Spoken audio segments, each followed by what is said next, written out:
0, 1. Let's get started. Hello and welcome to Beyond Top 10 Tennis. My name is Dr. Morgan Berge and I'm your host. I'm the author of 12 books, a CEO of 13 years, an elite performance coach of over 19 years, having worked with athletes throughout Europe, the United States to Australia. I'm the world's leading scientist on coach and athlete performance, specifically behind how to develop a top 10 tennis ranking. My work includes everything from mitigating injuries to conditioning behaviors that set a player up long term for the long game towards a top 10 tennis ranking. I'm behind theories from the optimal performance theory, optimal behavior for optimal performance, the barrier breaker, the rule of transference to the golden rule. As has become custom, each episode we dive into the latest rankings and results on the WTA and ATP tours and deliver new data implications as shared in my latest release, How to Develop a Top 10 Tennis Ranking, with over 120 episodes now to date. Today's insights play its own role, like so many other episodes, in developing the player, parent to coach for that road ahead towards a top 10 tennis ranking. So as always, buckle in and enjoy the ride. Welcome to episode 125 of Beyond Top 10 Tennis. Oh my goodness. For those of you who have been with us for some time now, thank you so much. I hope you enjoyed last week's episode and that little bit of a change of pace, going back to, I guess, our roots in a manner of speaking. If you are new, thank you so much. As always, I really would encourage you to track back to those early episodes, initially those first up to say 53 to 70 before essentially this season, the change of pace. But there was a method to the madness, and what I'm really excited to share, I guess, in today's episode is that the latest book I am penning will cross-check, in a manner of speaking, those early episodes. So I'm really excited now. We're getting towards, I guess, the final stages where I'll be able to share more, but how these episodes really play a part. So whether you've been listening for some time now or are new, Beyond Top 10 Tennis is going to feature in some way, shape or form in that next release. Also, I cannot stress enough the importance of this one, how to develop a top 10 tennis ranking, how it really forms, look, the subheading, the power of the eighth key, and obviously the text prior to that, the 7 keys, which typically you can see in the background, and those 8 keys, how fundamental they are. And I think what I wanted to share today, because there's been a lot of changes, specifically I'll say more so on the WTA tour lately in contrast to the ATP tour, with coach, let's say, changes. And in those earlier episodes, and also throughout, I guess, the collection, so this body of work, there's a very big emphasis on the coach-athlete relationship. Those of you who are not familiar with that, I'll just circle back. It really is what the name shares or insinuates. It's the interrelationship between an athlete and that coach. And I've written a lot about this, and there's a lot of literature out there in different sports and different, I guess, implications, but more so the application when we're looking at a tennis player, the sporting spectrum, and that road towards a top 10 tennis ranking. There's some really significant, I think, implications there around longevity, but first and foremost, making sure you've got that right coach. Look, on the WTA tour, there have been concerns voiced, for example, let's say Rybakina. We know that she's split over the last couple of weeks with her coach she's had, I think, for the last 4 or 5 years. I'm not going to share too much there because I don't know too much of the backstory, only what really has been reported. But that's a really good stint, and obviously that level of accomplishments. But there is obviously a part where you are going to have a stalemate, in a manner of speaking, where things just are not moving forward for various reasons, which I can touch on and pen about. In contrast, though, a very big contrast, a very good way, Sabalenka, her team she's got around her, And I think it was around 2-3 seasons ago where the coach was suggesting they should part ways because they also hit a bit of a snag, couldn't move past that. But you know what, all credit to Sabalenka, it was like, no, we're going to work through this together. And that is absolutely significant in Sabalenka's rise to not only claim, and really underscore that claim, her first Grand Slam, but go on to win, obviously, that second and ultimately third only a matter of weeks ago now. Very, very significant. And there's a lot of data that underscores that. But it's not all, let's say, that two-way street. You need to find that coach you can work with that's prepared to do the hard work with you. That's why I cannot emphasize enough the power of the 8 keys for you, irrespective of you're that player, parent, coach, knowing that you need that other half to work with you. If they don't want to, that's really a red flag. Now, examples for the likes of Pegula, we know there was a change in her team. Looks like it served her well. Gauff, only very recently, obviously, switched up that coaching team as well. And now we've got Swiatek. We don't know who's going to come on board for Swiatek. Pegula and Gauff look good signs, promising signs. And normally that is typically that honeymoon period where you've got just this fresh input, a bit of fresh motivation, but then you need to take a step back and go, well, why were things stale? Why did things reach that point? Why weren't the team working together to create that ongoing positive atmosphere or conducive to that player's performance? And I really need to, if I had a hat on, I would take it off for Sabalenka's team, because that's really what it's about. And it also underscores that Grand Slam success that we've spoken about. My concern at this point in time in today's episode is that Swiatek and Sabalenka really have been neck and neck all season, with Swiatek edging ahead, let's say, in other tournaments. Sabalenka getting close, obviously, with that second slam this season. Very, very close. And now, obviously, with the past week, all of those points that she's secured, reaching the finals, or almost, sorry, they had just over 1,000 points apiece. And I did share this, that Sabalenka's only roughly 1,000 points, a little over away. But look, 2 months ago, 3 months ago, probably was not really insinuated or suggested that Sabalenka would finish the year as number one. All signs right now are looking at Sabalenka potentially finishing the year as number one. She's on an absolute positive trajectory.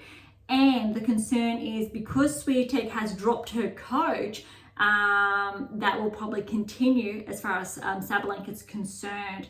If Swiatek had not dropped her coach, they had really worked together to find what they were missing. Now at this later end of the season, I've talked about burnout. Obviously, the need for periodization and really integrating the importance of those proper rest periods. Swiatek would have, I believe, finished the year number one and ahead of Sabalenka by more than, say, 1,000 points, as obviously the points really were standing a matter of, say, 2, 3 or more weeks ago. So there's a lot of, I think, concerns there, specifically inside the top 5, which we wouldn't typically see. Look, in contrast, we know, for example, this season, Djokovic, I think, predominantly has been without a coach. It's a very different story from someone who's obviously achieved what he has achieved. But also, he still has a team around him. I can't stress that enough. There is that team which really embodies that coach-athlete relationship on a broader scale. Obviously, the coach is absolutely fundamental, but because he's been doing what he's been doing for a long time now, 2+ decades, he still has fundamental pieces, so team players, helping his game. It's not as though he does not have a team behind him. Very, very important. I need to stress as well, Swiatek, from what I understand, still has her team around her, which is going to be very important to see, obviously, what transpires in the coming weeks. Sinner, Alcaraz, perfect examples for what they've kept with their team. We know Sinner had a slight change with his coaches, I think, when Cahill came along. I think that was the beginning of the season or a little bit prior to that. Very positive, but he didn't get rid of his whole team. It was just adding that additional, I think removing maybe one or two there. But yes, recently he has removed those two that were not in his coaching team. I think it was his physio trainer. I do forget that, I do apologize. But his main, let's say, pillars of influence have remained the same. Zverev, very similar. Medvedev, very, very similar. From my understanding, Rublev as well. Fritz as well. So when you're looking at the top 10, predominantly, they've been holding on to their coaching team. There is obviously a means to bring on new coaches, and we're seeing that now on the WTA Tour. We have seen that historically in the past on the ATP Tour. But the 8 keys are fundamental.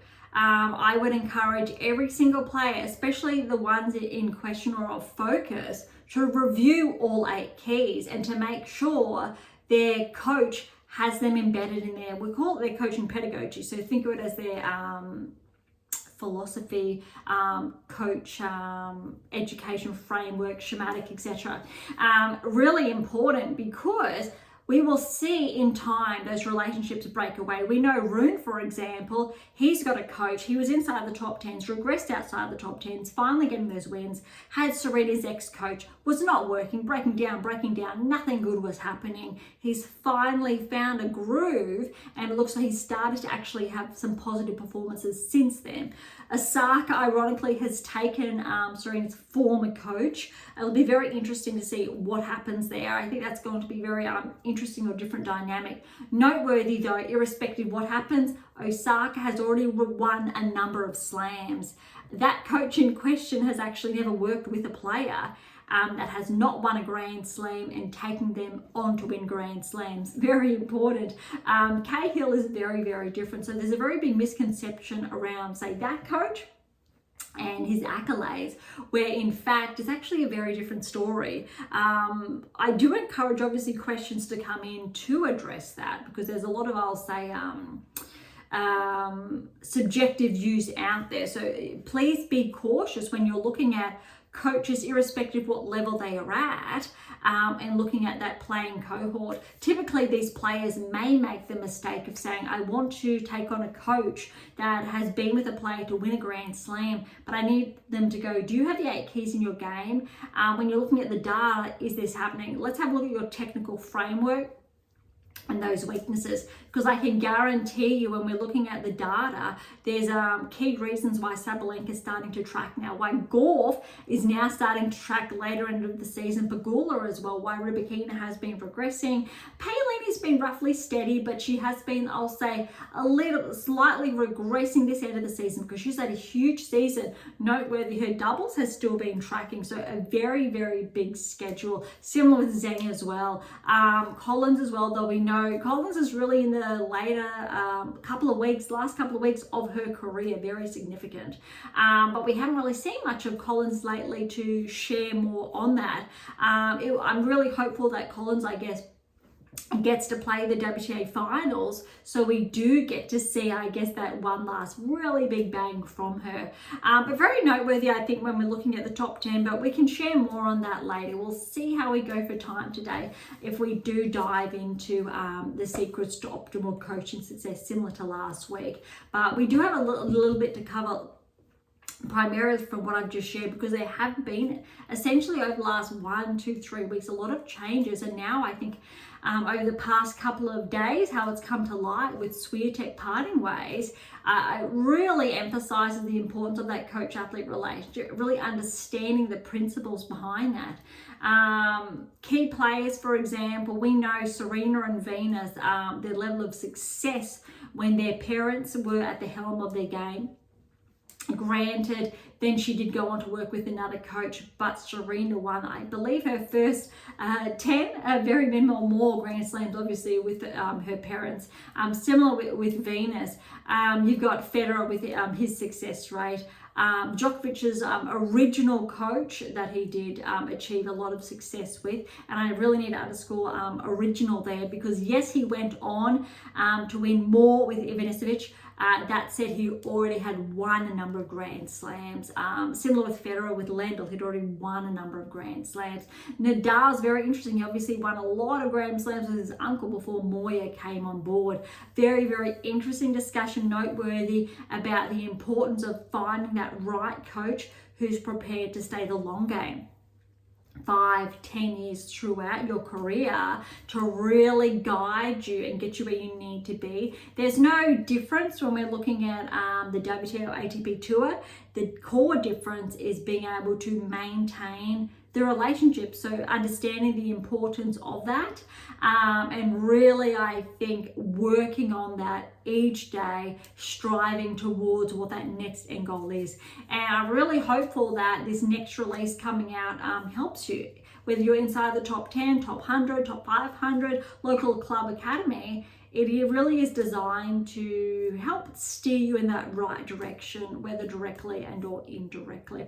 All right, we do have a couple of events, not that many underway. So we will touch on the WTA Tour first before we head on over to ATP Tour, touch on the recent results. We do have obviously two very big, so 1,000, so Masters underway events this week. They're only halfway through, and we will wrap up from what happened last week when we were halfway through, but also then the rankings, see how we go for time as well if we dive into a new chapter segment. All right, so WTA Tour first, China Open. Last week I do believe we got up to roughly the round of 16, and the round of 16 was set.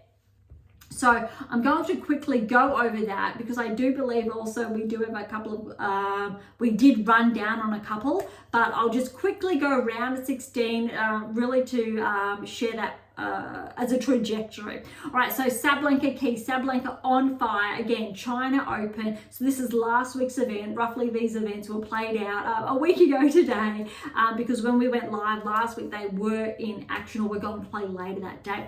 So Sabalenka, very good win over Keys, 4-3. But look, that scoreline suggests Keys is still tracking, and it'll be very interesting to see if potentially Keys, if she has a breakthrough, I think in the next week or two, she could very well make the WTA finals potentially. All right, Makova, Buska. Makova, she's still so strong, 2-0. Again, round of 16. Andreeva Linette, huge win, 1-3. Linette's had a stellar career. She has been tracking. Zheng over Anisimova in 3-6, 6-1, 6-2.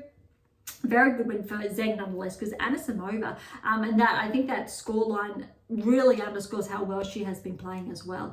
Stara Butsta, that's right, the teenager over Kalinskaya, 5-0. That's very significant. Kalinskaya has slightly been regressing of late. Now, I do believe we did touch on these results last week, because yes, Gauff over Osaka, because Osaka did retire, 3-6, 6-4, and then obviously Osaka had that niggle in her back. And then Zhang over Fret, 4-2. And Badosa did the upset over Pegula, 6-4. 6-love. So yes, I am recalling now that we did touch on them last week, so that I guess is a little bit of a refresher from what we did share. All right, so quarterfinals, Makova over Sabalenka, very, very significant. But look at this scoreline, 7-6, 7-5, 2-6, 6-4. Really shows, I think, how neck and neck it was. Let's remember that Makova, she really didn't play all year up until I think it was Wimbledon, just before the French-ish. She obviously had a wrist surgery, I think it was December-ish last year. She has come out blazing. Was top 10, remember, was top 10 before she lost all those points, and then regressed outside, let's say, the top 50 just, even though she made the semi-finals of the US Open. She made the semi-finals last year, so she only defended those points. She didn't get new points. I think that's a little bit ironic, because look how well she's playing, and she's still on a ranking roughly of 50 as this tournament, obviously China Open, was being played out. So I'm very interested to look at the ranking to see how much she has progressed. Hopefully closer inside the top 30 and eventually top 20, because how Mikova is playing is definitely top 20 without a question. All right, Zhang, very good win over Andreeva. She's really showing that form, I think, from the Australian Open.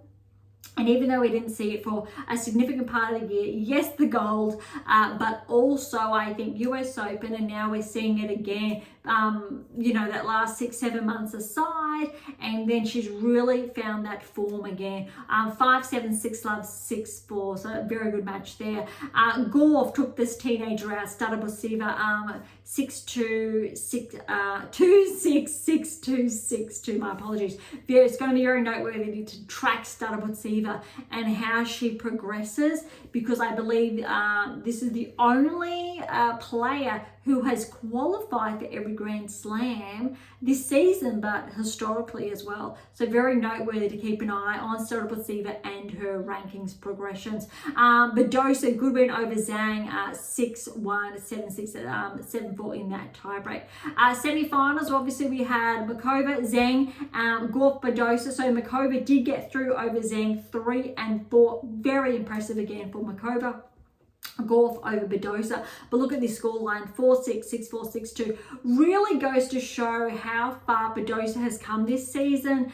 We have shared about, yes, even though Badosa was as high as, say, 2 in the world, her results were not tracking, so there was no alignment, no correlation. Essentially, that ranking was incorrect. And that's why she hasn't, or was not able to get back to the top 10 so quickly once she had really regressed outside. Noteworthy this season though, her key metrics and how she has been tracking really insinuated that yes, she started to include those core metrics into her game, that level of consistency, those patterns of play, rate of progress, all of those, I think, those keywords I share around the data, Badosa started to track. And this is why we saw her break into the top 30, then inside the top 20, and now I think Badosa has a really good chance, I think, of securing her place inside the top 15 before the season ends. But Gauff 4-6, 6-4, 6-2 for the win, but still Badosa, huge result there, a lot of points on the line. Final huge win for Gauff. I love this because yes, Gauff was the defending champion of the US Open, exited early, I think caught a lot of flack from that, but we're seeing her, I think the pressure got a little bit too much for her on the occasion, but she's still been showing up all season. I think I have the key data points in front of me that Gauff made the semi-finals of the Australian Open, semi-finals of the French, round of 16 in Wimbledon, round of 16 in the US. She is the only player, I won't say, well, Sabalenka almost, but Sabalenka did miss Wimbledon. She is the only top 10 player other than Paolini. Paolini is actually ahead of Gauff because Paolini has 2 finals and 2 round of 16s to her name.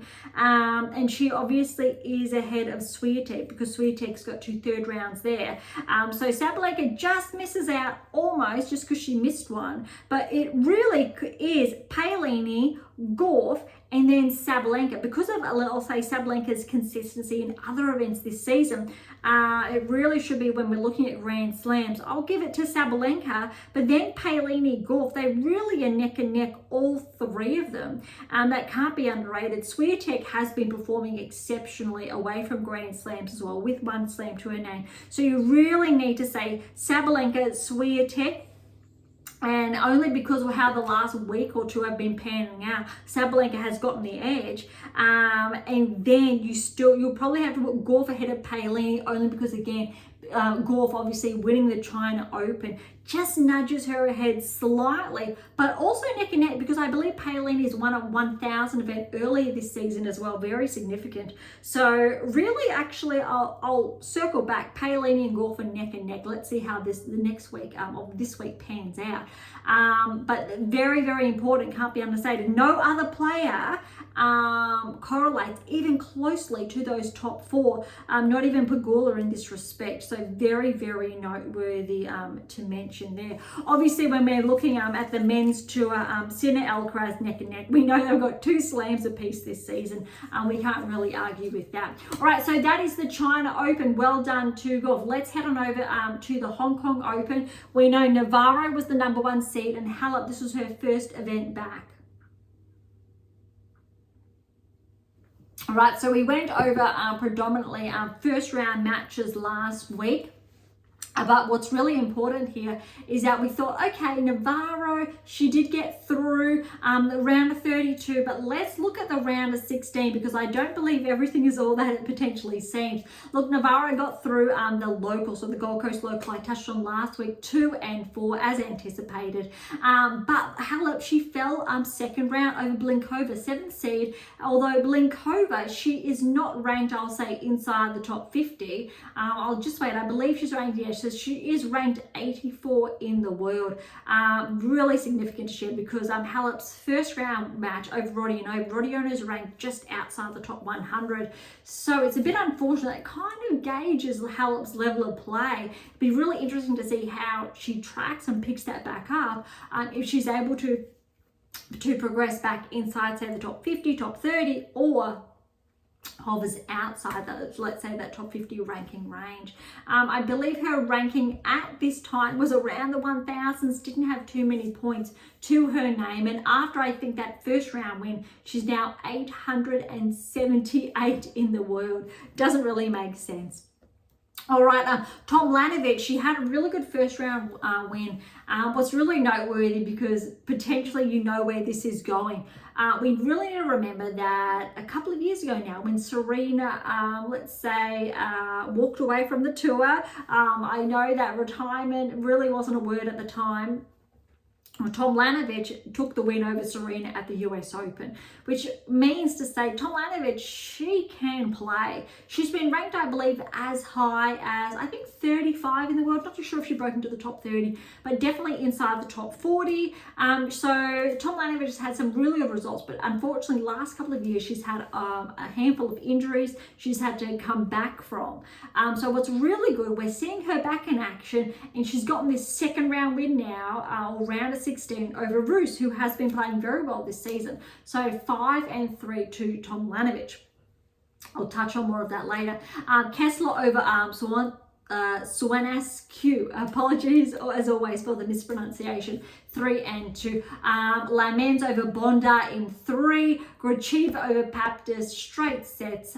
Torton, 3-set win over Lipchenko. And Hibino, who took out the second seed, 3-set wins over Galfi. All right, going a little bit quicker now. Quarterfinals, we've got Navarro fell to Blinkova. So Blinkova, she's taken out Halep, and now she's taken out Navarro. A little bit surprising here. 4 and 3 to Blinkova. Huge result for her. But Navarro, she had a very big US Open hard court season, or both. But it'll be very interesting then to see how Navarro plays this coming week. If she's able to track up or rack up some more points to qualify, obviously, for the WTA finals. Tomljanovic with the win over Kessler, 6-3. And then Kessler unfortunately had to retire in the second set. Gracheva, 3-set win over Lamens, and Torsen 1-1 over Hibino. Very, very solid there. All right, so on to the semi-finals. Semi-finals, we've got Blinkova, Tomljanovic, Gracheva, and Torsen. And look, Tomljanovic has upset Blinkova in 3 sets, 6-4, 2-6, 6-3. And Torsen has upset Gracheva, so 6th and 4th seed respectively, 4 and 3. And look at this final. 4-6, 6-4, 6-4 to Tomljanovic. So yes, the Aussie, I believe this has to be her first title, in a number of seasons potentially, but I believe this win, obviously Tomljanovic's first title this season, has bumped her ranking back inside the top 100. very, very significant. I think she really needed, this win, this title, to set her back on that trajectory. I definitely believe Tomljanovic can progress back inside the top 50 if she maintains this level of consistency. It is a 125 event though, so looking forward to seeing how Tomljanovic plays in the 250s to 500s to rack up more of those points. Okay, that is the Hong Kong Open done and dusted. Let's move on to Wuhan. Wuhan Open, very, very big, very, very significant as well. Noteworthy last week, Swiatek did not play the China Open that we touched on. It was very noteworthy to see if she's going to play Wuhan, but she is not. And because Swiatek is not playing Wuhan, this puts Sabalenka this much, with literally within 20 points of the #1 ranking. If she, let's say, notches up, say, 1,000 points and gets the win this week. It'll be very interesting because at this point, Sabalenka is having a huge hard court season. Very, very noteworthy. As far as seedings are concerned, the second seed is Pegula again. So really, a lot of the big players are still playing. And Swiatek and obviously Rybakina are noteworthy absentees. All right, we only have the first round matches to go off. Second round matches will be underway at some stage or later today. So none of them actually have been underway, but we do have all first round ones to go off. Obviously, a lot of the top seeds did get byes first round. So Sabalenka with that bye. Siniakova will play Sabalenka next. In the second round, she got a win over Iala 3-1. Putintseva over Zhang 4-4. She'll play Vekic next. Vekic got a good win over Mertens. That's very solid in 3. 3-6, 6-1, 6-3. Haddad Maia, very strong win over Keys. 7-6, 9-7, 6-2. That is noteworthy. Haddad Maia has come out of the blocks firing since the US Open. She's really been finding that form again. It was roughly around 12 to 18 months ago now where Haddad Maia was ranked inside the top 10. Predominantly regressed this season. Really wasn't able to find that form. All of a sudden, US Open comes along, finds that form, and she's still on the, I'll say, that peak performance high. She is not coming down yet. Similar to Sabalenka, not coming down yet. Gauff was striking, and she's up now. So I'm not going to be surprised if Gauff potentially finishes the season on a high. She's definitely saved the best for last. However, Sabalenka may come back. Let's see what Haddad Maia is capable of. But if she keeps tracking like this, potentially she will make the WTA finals. Because of this earlier exit for Keys, I will cross what I said a short time ago about Keys making the finals, because Haddad Maia with this win and Keys with an earlier exit really places her ahead of Keys as far as I think finals are concerned. Kudermetova over Boskova 6-4, 7-6, 7-4. Very good there. Frech over Hontama 0-4. Navarro with the bye. She'll play Frech next. That is not going to be very easy, but I'm also looking forward to see how Navarro goes, because if Navarro progresses, she is on a collision clause with Sabalenka for the quarterfinals, and I'm very much looking forward to see how that plays out. All right, Gauff with a bye. She'll play Tomova next. Tomova over Krug in 3-1, 6-7-6. 10-8, 7-5. Anisimova over Buska 2-4. She'll play Kostyuk next. Kostyuk had a 3-set win over Enefstin. Very, very tight. 4-6, 7-5, 7-6, 10-2 there. Very impressive. Samsonova has fallen to Lynette. First round 2-2. Samsonova was seeded 11. All right, she'll play Sorenko next. Sorenko has upset Bulta first round 2-6, 7-5 to Sorenko. Perra with a win over Bagu in 3, 6-2, 4-6, 6-2.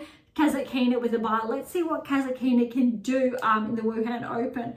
If she's able to really solidify her place, break inside the top 10, become a barrier breaker.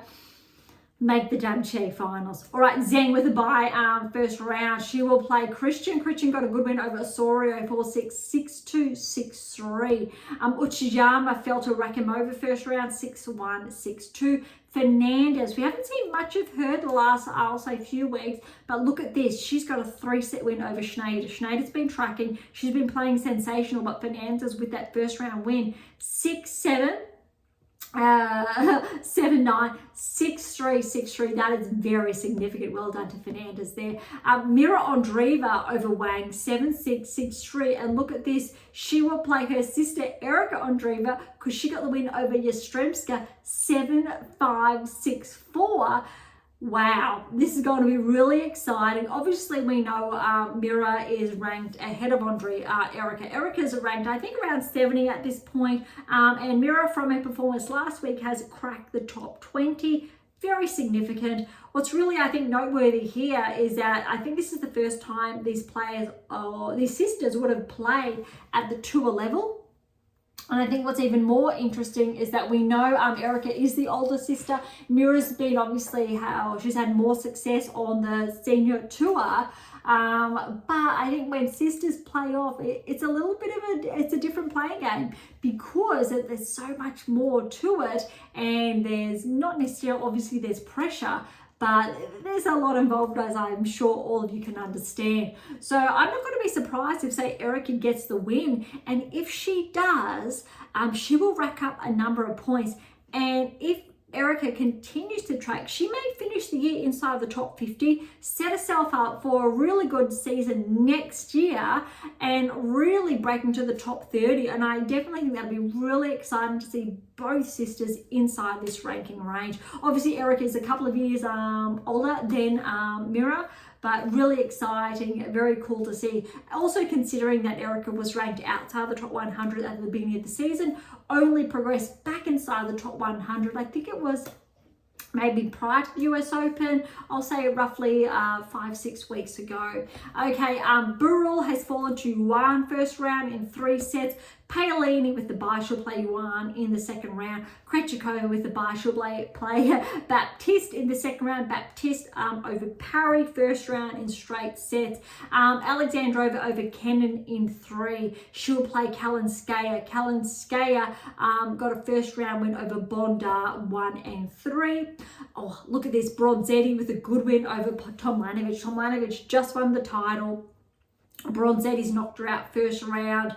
Probably, look, Tomljanovic, first title back, a lot of emotions there. Probably wasn't able to recover in time, and I think that's fair to say. So 6-1, 7-6, 7-2 to Bronzetti. Bronzetti will play Wang in second round. Wang with a straight sets win over Dolhide. And then we've got last two, Potapova, 3 sets win over Volnets, who will play Pegula, who got a bye in the first round. All right, so that wraps up Wuhan Open. Obviously, second round matches will be, or they'll start to be underway later today at some point in time.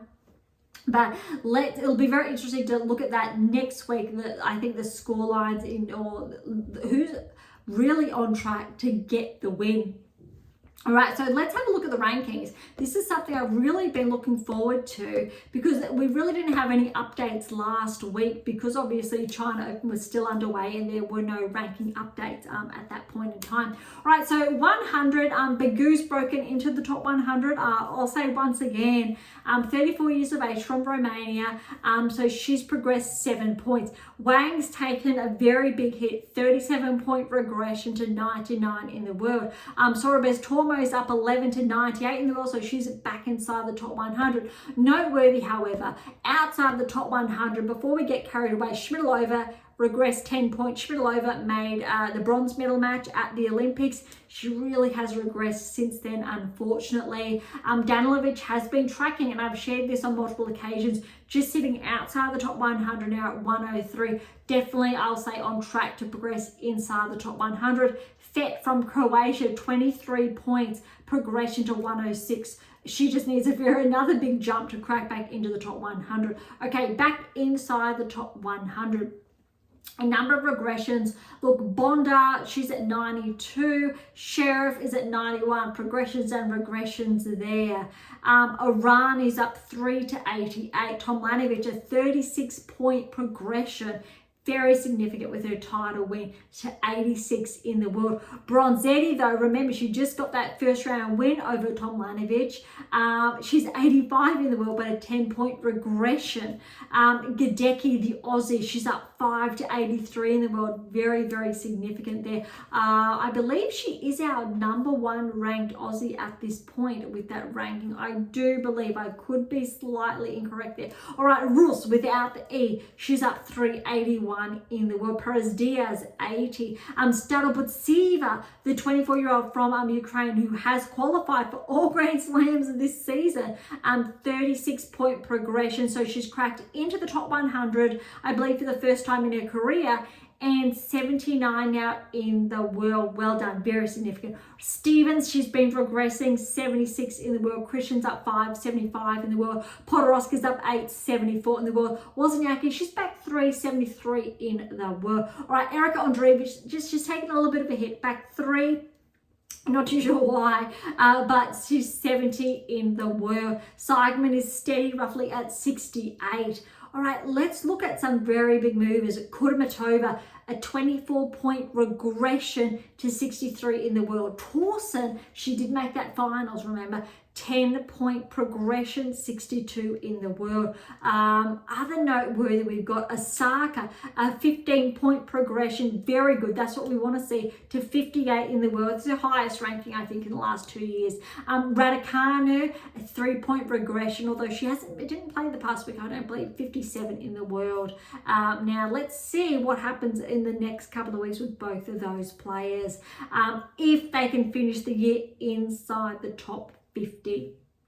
Okay, I'm going a little bit quickly now. We've got Stearns at 46, Lynette at 45, Garcia, remember she was top 10 roughly 18 months ago, 8-point regression to 44 in the world. Pliskova steady at 43, top 40 now. Sun is steady at 40, Anisimova is up 4, 39 in the world. Potapetova 38, Yastremska, she has been regressing. She was just outside the top 30, but she's slowly been regressing since, let's say, that semi-final appearance at this year's Australian Open.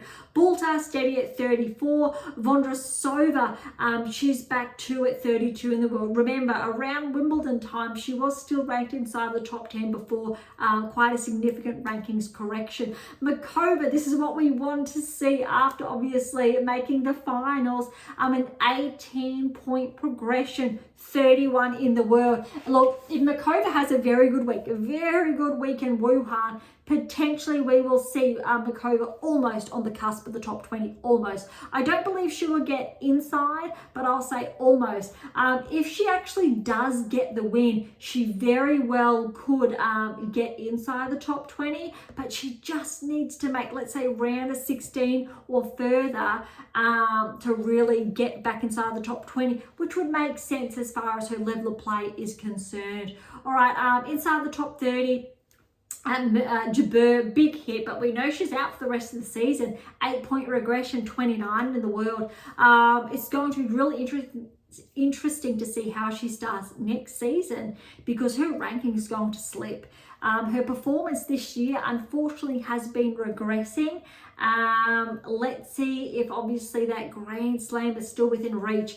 Unfortunately, at this sign, the data is suggesting if Jabeur does not turn this around in the next, I'll say 2-3 months, so very early on next season, then if she's out for the rest of the season, that she may lose, I think, her best chance. But never say never. All right, Fernandez is steady at 28. Fretch, 4-point regression to 27 in the world.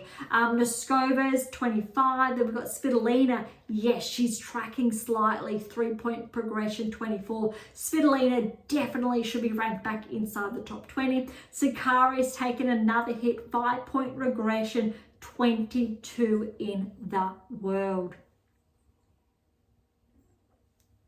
Right at 21 in the world, we've got Azarenka, pretty steady there. She's up to 21. Azarenka should definitely be also ranked inside the top 20. Keys is a 4-point progression inside the top 20 at 20 in the world. Mira is obviously broken into the top 20 at 19 in the world. Very, very significant and noteworthy. Vekic's 2-point progression, another, believe this is Vekic's all-time rankings high at 18 in the world. Kostyuka's up 117 in the world, very significant. Schneider's steady at 16. Remember, a couple of months ago, I said Schneider, she was going to track inside the top 30, maybe top 20 if it was huge. And now we're looking at her at 16. She has outdone herself, absolutely significant. And now, what I've just said a short time ago about Badosa's performance and tracking, she's progressed 4 points, 15 in the world. And I promise I did not look at the rankings before I said what I said about Badosa being top 15. This is huge. I think what's a little bit ironic, but also incorrect here when we're looking at rankings correlations is that Badosa, we're looking at rapid fire results, but we're also looking at players in ahead of Badosa, for example, that Badosa is definitely within reach of overtaking, but I'm not sure if Badosa's level of play outperforms these players, especially when we're looking at consistency throughout the season. So there's a bit of a discrepancy there. But without a doubt, I believe Badosa, she should finish the year, I'll say 15, 14 in the world. If she finishes top 10, that's a discrepancy. Next season, yes, but we're also looking at results, rankings, relativity there. All right, ahead we've got Ostapenko, Kalinskaya's at 1, Haddad Mayer, then Kasatkina. Kasatkina is on the cusp of the top 10, and Haddad Mayer, which we really did not think or see really about 4 or 5 weeks ago. Bit surprising there. However, there is around 100 points, so very, very close. We need the top 10 then to hold on. Collins, Krejcikova are really susceptible inside that 2% for the likes of Kasatkina, Haddad Mayer to obviously progressing. Another, let's say, 200 points behind them, Kalinskaya, 300 Ostapenko, and Badosa very, very close within reach, and then Schneider 400, 500 roughly behind. All right, so top 8, so 8%, we've got Navarro, Zheng, steady. Paolini is back 1 to 6. Rybakina is back 1 to 5. Paolini, without a doubt, should actually be ranked ahead of Rybakina. Then Gauff, she's up 2 to 4. Pegula, Sabalenka, Swiatek. And as far as points are concerned, there's roughly around 160, 70-ish points, 170 points separating Sabalenka and Swiatek. Well, that's 1,000. My apologies. 1,070 points. So that's very, very noteworthy, I think, how close.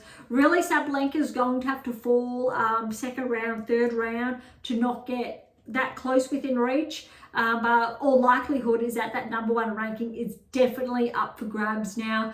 Although in all fairness, unless Pegula wins this week or unless Gauff wins this week and clocks up another 1,000 points, only those 2 players really, maybe Paolini if she wins this week. So we're looking at an extra 1,000 plus that 1,500 for the WTA finals. Would one of those players then finish the year number 1? But really, no other player, I would argue, is within reach. And that's really pressing probably to say for Paolini. She's going to have a huge stellar run, but more likely than not, obviously just within reach, we've got obviously Gauff is ahead of Paolini by roughly 400, a little bit less points.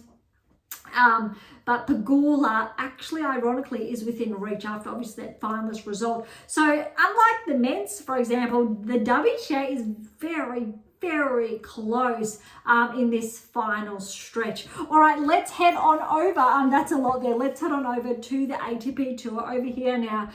We just have to wrap up last week's result in Beijing. So recall, China Open was underway, although when we were going live last week, we had the final still to play out between Sinner and Alcaraz. You really couldn't call it. Look, we knew Sinner won the US Open, but Alcaraz has been on fire all season, and there was a lot of discussion around the rankings that potentially Alcaraz would bump up and get his number 2 ranking back. So Alcaraz with the win, but look at this score line over Sinner, 7-6, and that was 6-8, 6-4, 7-6, 10-3. Huge, absolutely huge, so close. I absolutely love it.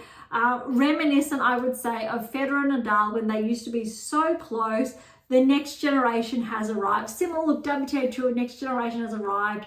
We knew that earlier this season when we were looking at Swiatek, Sabalenka playing out. Love it. I love how these two are really towing the line, 1-2, 1-2, 1-2, and now we're seeing it with Sinner Alcaraz. Really exciting to see. So Alcaraz obviously clocked up some more points, and yes, he has secured the number 2 ranking. Alcaraz has slightly regressed back to 3. All right, brings us now to Shanghai. That's really the only event underway on the ATP Tour this week.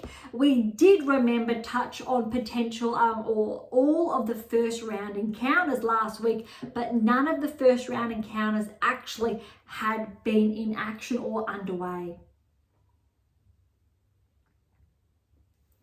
So let's dive into all of the first round results. Obviously, Sinner got the bye. Daniel, 3-set win over Gerasimov, a qualifier in 3. Van der Zandschulp, straight sets win over Carino Busta. Echeverry by Phil's by Caraballis Bayin, a 3-set win over Bautista Agut. Very good. Bautista Agut been winding back the clock. He has been tracking, but well done to Karina's Bayina. Shapovalov qualified, got a straight sets win over Sinigo, but 7-6, 7-6, 7-5. 10-8. Shelton with the bye. Tsitsipas with the bye. Nishikori, 3-set win over Navone. Great to see Nishikori in action. Muller over Nardi in 3. Agor Elisame by Analdi by. Shivada qualified, got the win over Marino in 3. Sabol's Wild, 3-set win over Evans. That's noteworthy. Medvedev by. Alcaraz by. Shang over Wong in straight sets. Wu over Nagal in straight sets. Jarry by. Baez by. Monfils over Drumer in straight sets. Kazuks over Silic. Noteworthy because Silic won his first title a few weeks ago. His ranking though is I think around 400 in the world. And prior to that title win, it was a lot higher. So very good win for Kazuks because Silic has been finding some form again. Roughly around 2 years ago, Silic was top 10. So the form is there, but we're looking at that consistency to track towards top 100, top 50, top 20, etc. So well done for Kazuks, 4-4. Humbert by. Paul by. Fognini in 3 sets over Daderi, very close. Rindenek over Opelka, straight sets. Tabilo by. Makak by. Davidovich Fokina over Diallo in straight sets. Vukic qualified, a 3 sets win over Mute. Rud with a bye and Rublev with a bye. Menzik in 3 over Martinez. Shevchenko straight sets over Ramanathan. Saralundo by. Poprin by. Sekmanovic over Hijakta in straight sets, 2-2 there. Bergs over Zhang, 4-3. Dimitrov by. TFO by. Zhao 2-4 over Nishioka. So Nishioka unfortunately had to retire there. Safulin straight set over Zhukayev. I tried my best, I promise, for the pronunciation. Bublik with the bye, Kaboli with a bye. Wawrinka, a very good win over Mapesh Perigard. 7-6, 7-6, 7-2, 8-6. That's huge. Great to see Wawrinka with those wins. Michelson, straight sets over Boo. Djokovic is back in action. He did get the bye. Fritz with the bye. Oh my goodness. Atamae, straight sets over Kovacic. Watanuki, 3 sets over Kotov. Nakashima with the bye. Lecheka with the bye. Muna over Gaston, straight sets. Berrettini, 7-6, 7-6 over O'Connell. The tie breaks were 11-9 and 8-6, very close. Rune with the bye, Mazzetti with the bye. Goffin, straight sets over Duckworth. Giron, straight sets over 2. Kakanov with the bye, Thompson with the bye, Grekenspor, 3 sets over Diaz Acosta, Bellucci over Harris, straight sets, and Zverev is the number 2 seed. Before these obviously seeds came out, before Alcaraz got the number 2 ranking, so Zverev, yes, with the bye. That is a huge draw. It's 128, just as big as a Grand Slam. That was a lot. All right, so we do have all second round matches now we can touch on. I believe we've got second, third round, and fourth round encounters are ready to go. Okay, Sinner over Daniel, 1 and 4. Let's see, Sinner and Alcaraz, obviously having made the final last week, how far they can track, because Alcaraz, not that I don't believe he will be able to finish the year at 1, irrespective of how I think the rest of the year plays out, but he could get close enough to claim it early on next season, potentially. Okay, Verdesand, Shortfeld, Echeverry in 3 sets. Carabellis, Baena, 7-6, 7-6 over Fils. That's a very good win because Fils has been tracking. Remember, it was only a week prior where Fils, I believe he did get the win. All right, Shelton, very good win over Shapovalov, 6-3, 7-5. Really looking forward to seeing how Shapovalov's ranking has been going, if he's tracking, because he has had to qualify, but it's good to see him showing up. Tsitsipas, very good win over Nishikori, 7-6, 8-6, 6-4. Muller has upset Agor Elisame, 3-2. Anali over Shibata in 3 sets. Say both Wilds fall into Medvedev. So Medvedev, good win there, 5-5. Alcaraz over Shang, 2-2. Wu over Jarry, that's an upset, 2-1. Monfils over Baez in 3, that's an upset. Humbert over Kazuks, 3-2. Paul over Fagini, 1-3. Tabillo over Rindenek, 3-2. Makak over Davidovich Fokina in 3. Vukic has upset Rud, noteworthy, 4-4. Rud should unfortunately be regressing outside the top 10. We're not seeing that level of maintenance. Yes, he did show up at the US Open, but he is very, very susceptible to losing out when we're looking at the likes of players on the brink of becoming barrier breakers. Very small threshold there. We need to see more. If Tsitsipas does track in Shanghai, potentially we could see a little bit, we could see Tsitsipas back inside the top 10, Rud regress. It was roughly around this time last year, Rud regressed outside the top 10 before regressing back inside the top 10, I believe just before this season started. Rublev has lost to Menzik in the second round, 3 sets. I have stressed this and shared this all season. Rublev is the anomaly inside the top 10. Unfortunately, we're still waiting for that regression outside the top 10. Unfortunately, once Rublev has been bumped out, the top 10 will remain true. And that's just the data speaking. Unfortunately for Rublev fans, fortunately, potentially for fans of the likes of, say, a Tsitsipas, de Minaur, who should be bumped, de Minaur back into the top 10. We will touch on that later. Shevchenko over Sorondo, 7-6, 7-5, 9-7 that first set. Poprin, good win over Kekmanovic, 3-2. Dimitrov, 3 sets over Bergs. Tiafoe, good win over Zhao, straight sets. Bublik has been upset by Suflin, 4-2. Kaboli, good win over Wawrinka in 3 sets. It was tight though, 7-6, 6-7, 7-6, 6-3. That first set tie break, 6-8. Second set tie break, 7-4, then 6-3.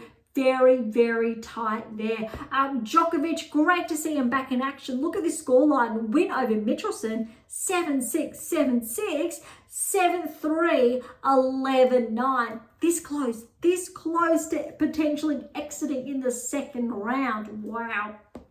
Fritz over Atme, 7-6, 7-6, 7-4, 7-5, those tie-break scores. Nakashima's been upset by Watanuki, a qualifier in straight sets. Lecheka over Muna, straight sets. Rune, very good win over Berrettini. Bit of a surprise, but Rune has the ranking on his side. 4-6, 6-4, 6-3. Goffin has upset Musetti, 1-6, 7-6, 6-2. Giron over Kakanakov, that's an upset there, 4-3. Although Giron does have a title to his name this season. Gregenspor's upset Thompson, 3-2. Zverev, good win over Bellucci, 4-2. All right, third round action. Here we come.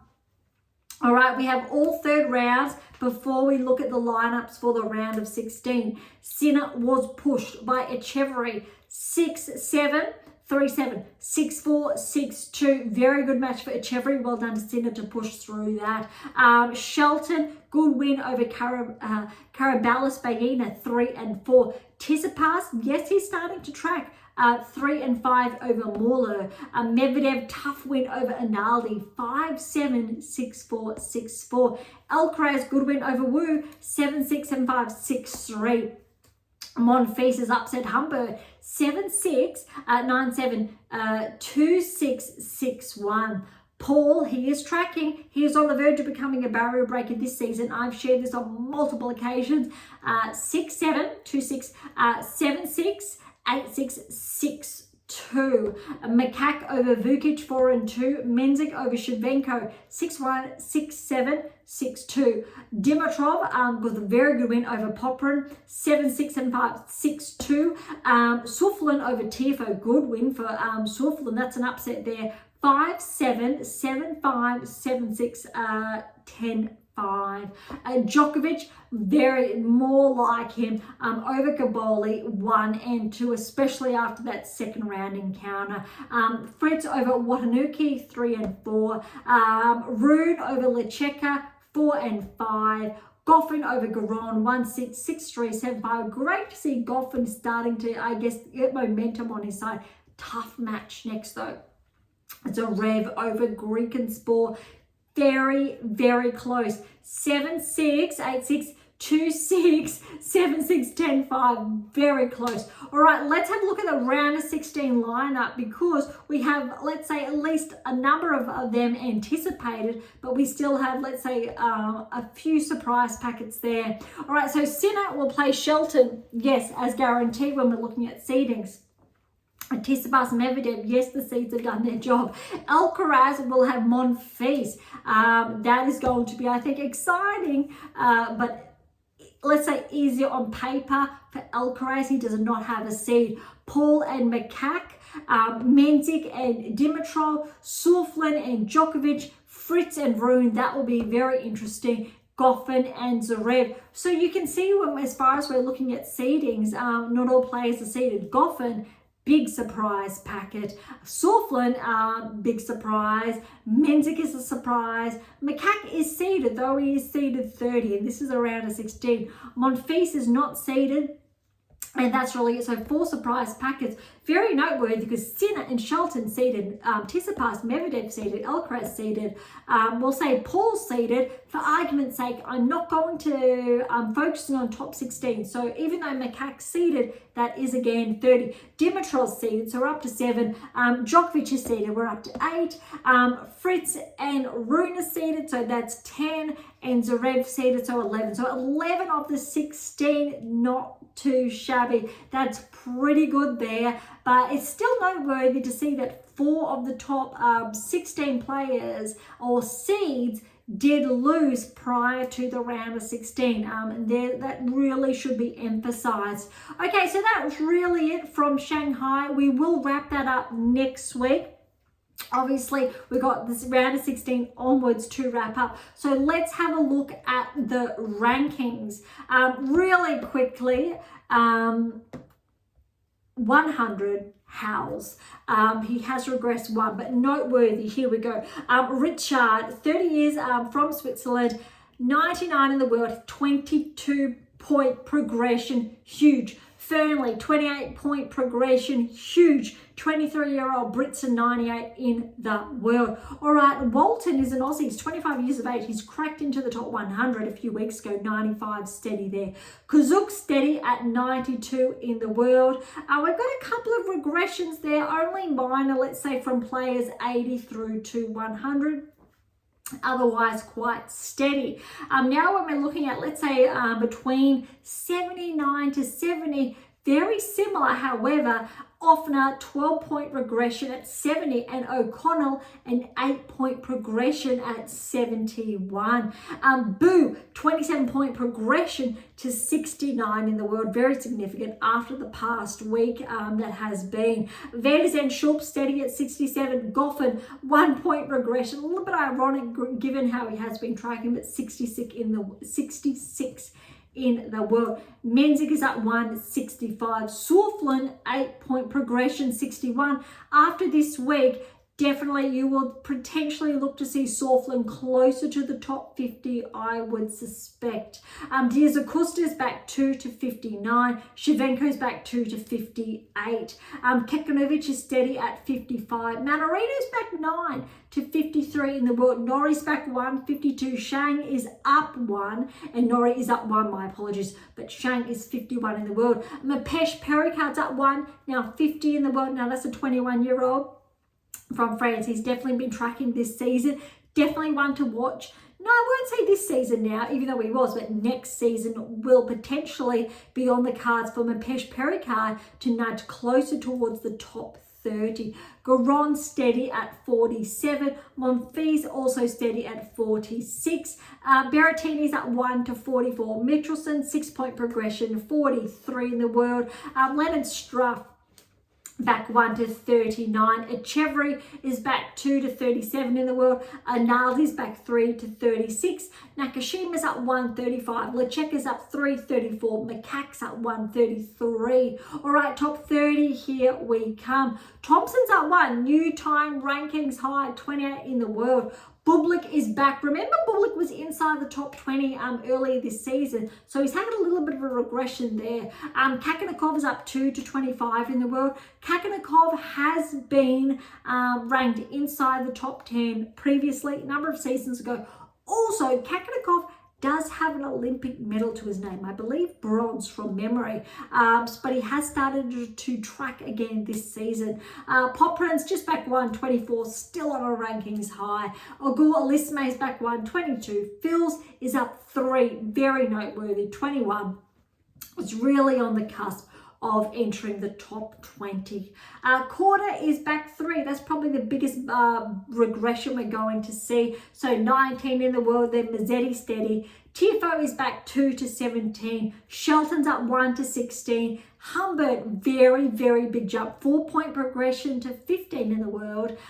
We've got Rune, Paul, Tsitsipas, Dimonor outside the top 10. Definitely from what I shared earlier, Dimonor is definitely deserving of being inside the top 10, especially when we're looking at his results this season, which I just looked past. He's had 2 or 3 quarterfinals and a round of 16, I believe, to his name. Very significant, noteworthy, and really when we're looking at the likes of Rublev, that does not compare when we're looking at Grand Slam performances. So really important, I think, to underscore that. Otherwise, top 10 is all the same. Dimitrov's 200 points shy from, or a little over 200 points shy from Dimitrov, who is 10. Really less than 200 points separating Dimitrov and Rudd. Noteworthy though, Hurkacz is roughly 100 ahead at 8, and then very similar, actually noteworthy, similar points, identical Fritz and Hurkacz.